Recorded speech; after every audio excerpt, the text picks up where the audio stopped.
Good evening. My name is Jacquelyn Nash. And I'm Olivia Gite. We're here today to discuss China's growing influence on Africa. We will also cover whether this relationship is benefiting or hurting Africa. But first, we should acknowledge the fact that various countries have attempted to colonize Africa throughout history, such as France, Germany, England, and Belgium. According to NPR, in the late 1800s, during the exploration of Africa, the Chinese government had been offended by an Englishman named Charles Gordon, who had been forcing British ideals onto Chinese people at their expense. Years later, Gordon offended the Sudanese government, and they beheaded him. This formed a trade agreement between Sudan and China, rooted in oil, based on the concept of the enemy of my enemy is my friend. More recently, China has been investing billions of dollars into Africa's infrastructure to have access to their natural resources, such as oil, which is abundant, and various raw materials. There are pros and cons to this alliance for both China and Africa. However, there are more benefits than risks for China. China needs raw materials in order to manufacture goods, and Africa can provide these materials at a low cost. The con being that in order to maintain this relationship, China has to supply the funds in order for the African economy to produce the materials.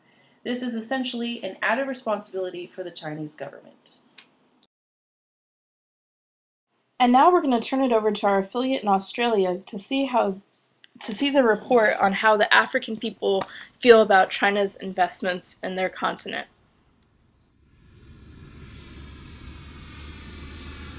While Chinese influence is not universally welcomed, China is winning huge goodwill in many parts of Africa. Kate Evans filed this report from Gite.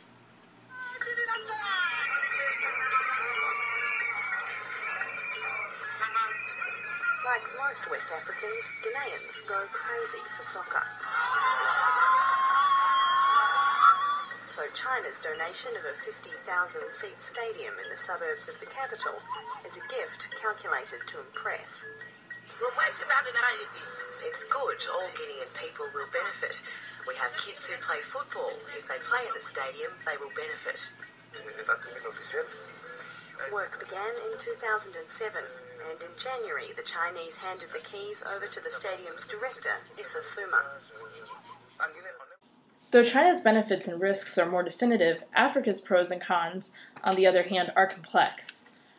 The pros being that due to the poor state of the African economy, they are in need of jobs and a better infrastructure, and China's investments are providing them. The major con for Africa being that since China has basically inserted its own economy into theirs, Africa has now become more reliant on China and susceptible to any negatives caused by the Chinese economy. Thus, if China's economy suffers, Africa's economy suffers. And now, back to... The political situation and freedom of the press in Africa is heavily influenced by China. The media landscape in China was formed after the Tiananmen Square incident, where China felt the need to widen its scope in media outlets in the developing world in order to counter any criticisms made at the hands of the West. The influence on African media may not be direct, in that China has been giving technical support by developing the communications infrastructure. Nigeria was given Chinese satellite technology that would be monitored by a Chinese firm based in the country.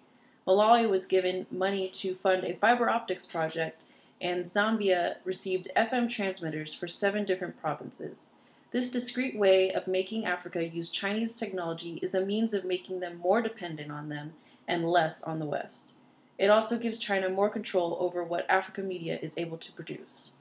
Now Jacquelyn will analyze the situation further. Through our research, we found that Africa is truly the country that suffers in this deal with China. According to the Interpress Service News Agency, in an article, China, Win-Win, Deals in Africa Loses on Rights Issues, the reporter discusses vital information regarding China's investments. It touches on the fact that despite ramping up investments and exports for Africa, China is not doing anything for the human rights efforts being made for the African people. The Chinese president is even quoted in the article saying, quote, "We respect the political model chosen by the African people," unquote. This article and statement further proves the fact that China is solely there for Chinese interests and have no interest in benefiting Africa or its people.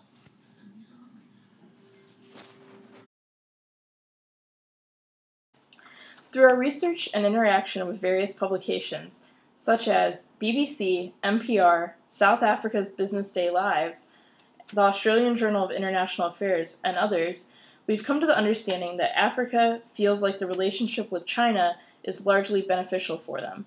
However, critics believe this is a naive stance and China is simply abusing Africa's resources. The Chinese government has been looking for ways to expand their sphere of influence and control while trying to compensate for the needs of an ever-expanding and large population. China feels the need to compete with the United States and other Western cultures. They are simply using Africa as a pawn in their scheme for dominance, like so many other countries before them have tried to do through colonialism.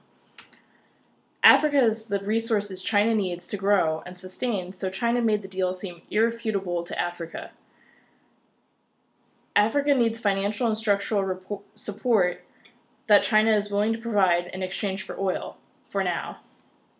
Most of Africa is supportive of this partnership because the short-term benefits for them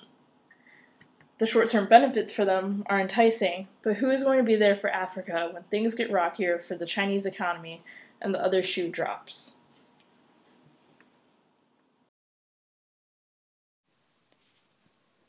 Through our research, most media has been touching on the effect of China's presence in Africa on the United States.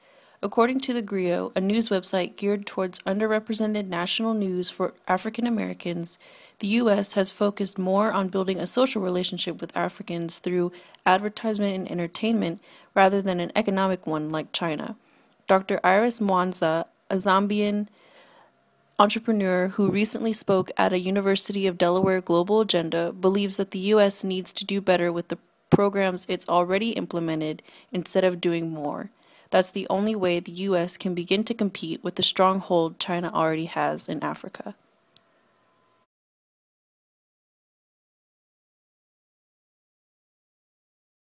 Here we can see a Kenyan ambassador to the United States discussing how he feels about China's influence on his country and continent overall. It somewhat contradicts what we've already discussed.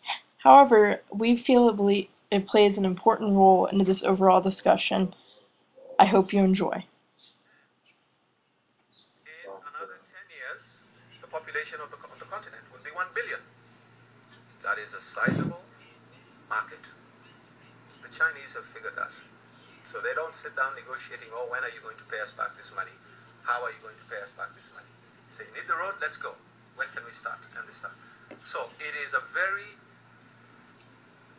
tricky situation for Africans because we must make sure that we don't allow ourselves to be at the mercy of the Chinese moving forward.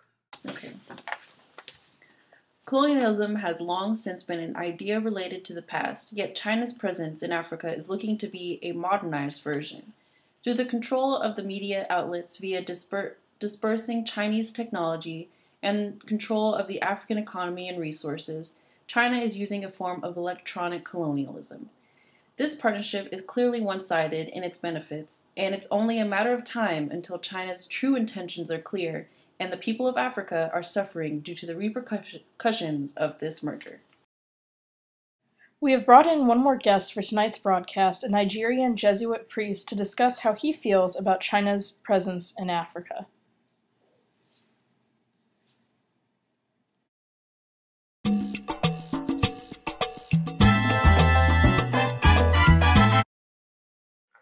has suffered greatly in the hands of its colonial masters.